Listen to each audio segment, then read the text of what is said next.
I don't look into Anthony Fauci's head. I don't look into Bill Gates' head. I don't say he did this because he was greedy or because he was manipulative. I just lay out what they did, and the story speaks for itself.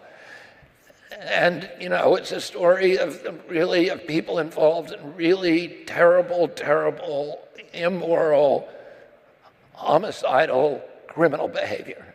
And using a position in government that he had for 50 years without any election to clamp down these totalitarian controls that were not science-based and that everybody now admits there was no science. In fact, yesterday, the chief attorney for FDA admitted that there was no reason. He admitted because he lost the case in court against a doctor, but there was no reason to discourage people from taking ivermectin. Ivermectin was a very, very devastating cure for COVID. It literally obliterated COVID.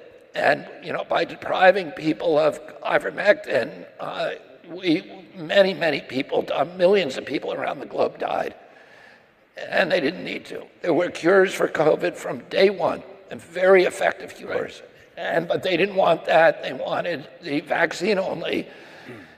And there's a rule, you know, a little-known federal rule that they were all aware of, which said that you cannot issue an emergency use authorization for a vaccine if there is an existing remedy that has already been approved for any use. So if they admitted that hydroxychloroquine or famotidine or ivermectin or any of the 25 existing therapeutic drugs that were very effective against COVID, if they admitted that any of them were effective, the whole vaccine project would have fallen apart. They couldn't have done it. And so they decided that they were going to pretend that there was no cure except for the vaccine.